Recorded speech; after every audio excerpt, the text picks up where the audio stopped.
At least one of the major tech companies, Twitter, has now returned to free speech, and under the new ownership of Elon Musk, international governments are reacting to this, really highlighting how much tyrannical leaders fear free speech. We told you about Brazil banning its people from using Twitter X. Well, this led to a big free speech protest rally last week, as covered by WION.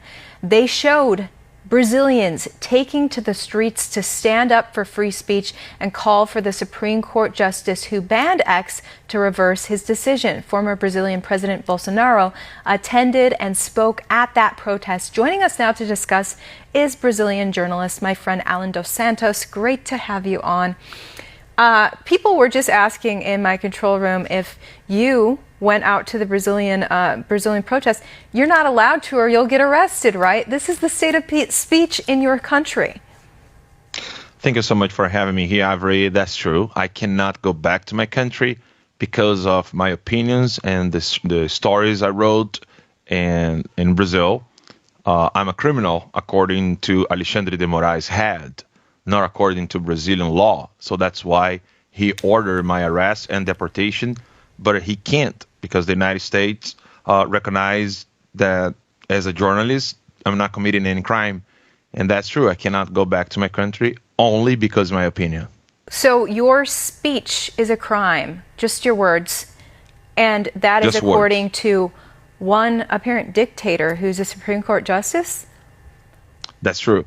The same guy who put Elon Musk in the same inquiry that I am at, and both Elon Musk and we cannot access anything about this inquiry. So we are not supposed to know what kind of accusation we are receiving. Even the word accusation is not accurate because it's not the prosecutor who is accusing us. It's the judge who claimed for himself to be the judge, the accusation, and the victim at the same time. So it's interesting to me that your Supreme Court dictator liked Twitter. Twitter was great. Now that Elon Musk is on there saying, okay, I own the place, now it's free speech again. Now the Supreme Court of Brazil has an issue.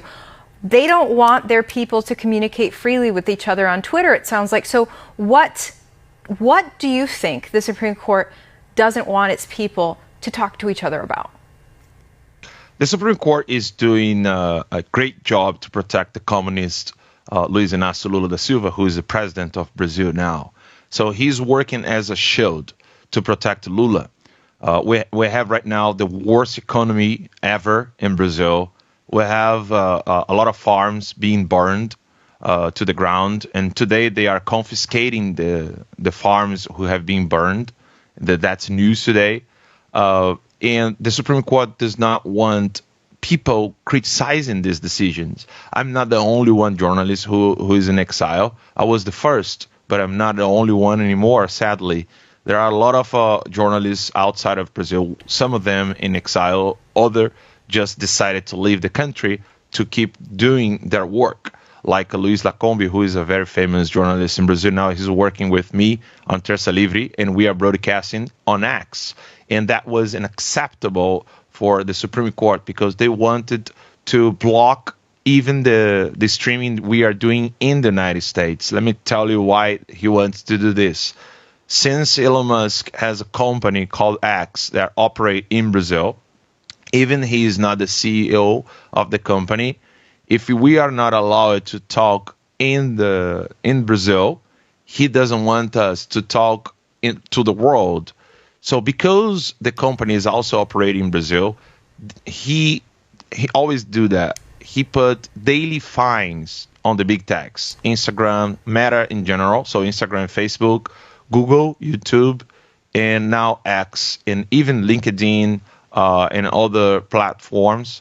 So if we broadcast outside of Brazil and people in Brazil can watch us, so Alexandre de Moraes, he puts daily fines for the company that operates in Brazil. Even the person who's broadcasting is not in Brazil. So he doesn't want our opinion to reach the people because, of course, the result is clear. People will be upset, angry, and they will protest peacefully, as you saw the last Sunday and nothing happens in Brazil with these protests and senators that doesn't want to go on with the impeachment process of Alexandre de Moraes.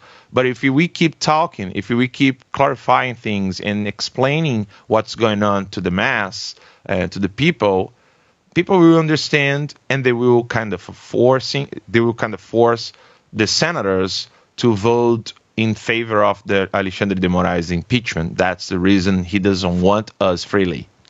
Unbelievable. We can't have him impeached. He's going to do everything he can to stop dissidents, even if that means shutting down free speech. It's sad to see there in Brazil. Hopefully something will change and you guys can keep free speech there, and hopefully you can go back to your home country at some point. The mainstream media, it's interesting, they don't really cover the protests out there, and we don't see free press journalists standing up for free speech in that country. I don't know why. My former colleagues and I, we used to, we were taught that was our one big stand, was free speech as free press journalists. But free press is kind of compromised in America now too. But I'm glad in the meantime that you can at least stay in exile in our country, that we're not as bad as Brazil, at least. Alan dos Santos, it's great to have you on. Great talking to you again.